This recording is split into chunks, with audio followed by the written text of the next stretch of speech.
Last year, we sailed on the beautiful Celebrity Beyond part of the Edge class, and it quickly became one of our favorite ships.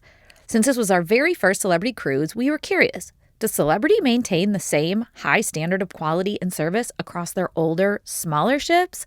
That's what led us to the Celebrity Reflection. In this video, I'm sharing a full review of what we loved and what we didn't, so you can decide if the Reflection is the right choice for your next cruise. I'm on my way now. I'm on my way now. I'm on my way now. Let's start with our cabin. We booked an inside cabin for a 4-night sailing since we knew we wouldn't spend much time there. I'll share a tip later on how to pick the perfect inside room if you want to save money but still enjoy easy access to the outdoors. The cabin itself was surprisingly spacious with more than enough storage for 2 people. What really stood out was the twice daily housekeeping service. Morning service plus turn down with chocolates at night. Many cruise lines have cut back to just once a day, so we appreciated always having fresh towels whether we showered in the morning or evening, and never worrying about dirty dishes piling up. Side tip, please never leave the dishes in the hallway. It's just tacky and gross. So some venues that we loved. Celebrity does a great job with public spaces, and the Reflection had several venues we enjoyed.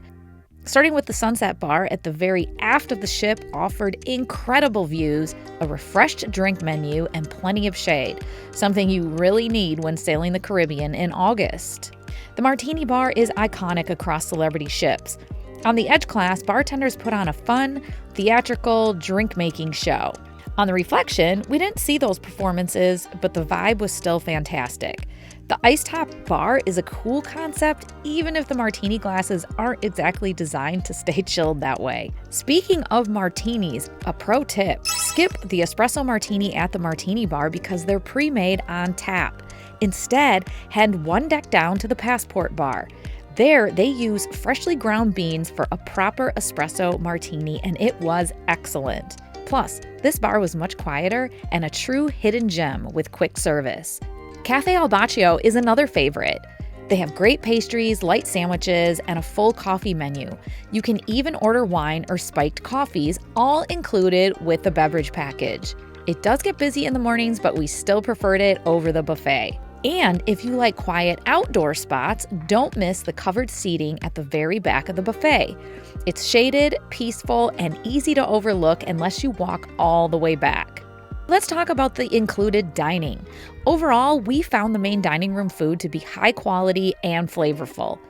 The one downside is the tables are placed very close together. You're practically dining with strangers whether you strike up a conversation or not. Because the included dining was so good, I don't think you have to do any specialty dining while you're on board the Reflection. However, we thought it would be fun to at least try one specialty dining restaurant.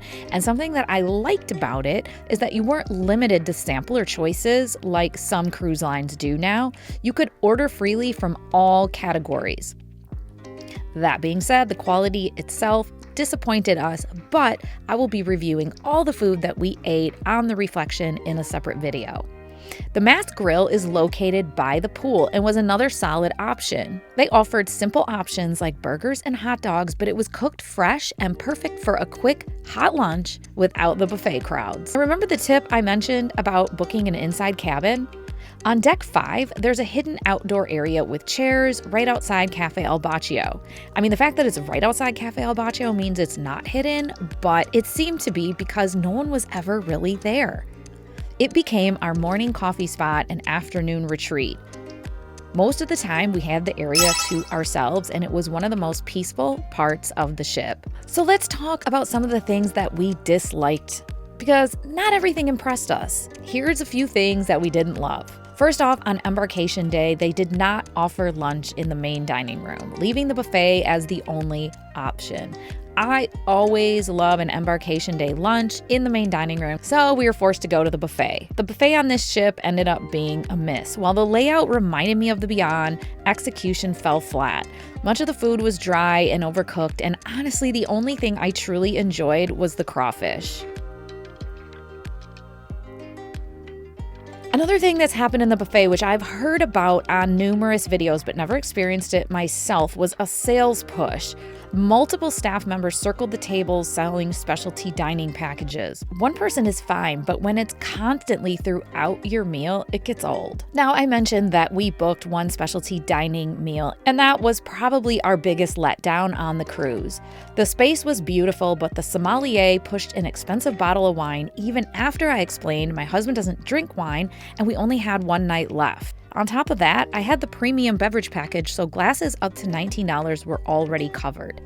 He seemed annoyed when I declined. My favorite steak of choice to order at specialty restaurants is always the ribeye. My ribeye was truly disappointing. It looked more like a thin sirloin steak than a ribeye. It was gray, overcooked, and rubbery in texture. I want to note that several other fellow cruisers we spoke to were also disappointed with their meals at the Tuscan Grill. The Porch Grill is another one I want to point out. While the menu looked appealing with lobster rolls and other fun items, the venue is completely enclosed outside with little airflow. So, in the Caribbean heat, it wasn't inviting at all, though it might work better in cooler seasons. And I want to discuss the Lawn Club. This is a large, expansive area of real grass on the top deck. Honestly, it felt like wasted space.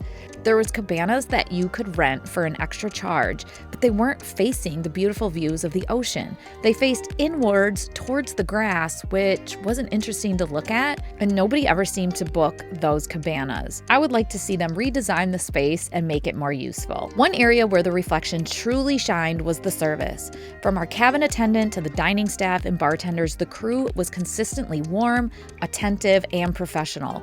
They greeted us with genuine smiles, remembered our preferences, and always made us feel welcome. The staff went above and beyond, which really elevated the overall experience, especially compared to other cruises we have been on. So for us, the combination of beautiful venues, relaxing hidden spots, and outstanding service made it a great experience overall.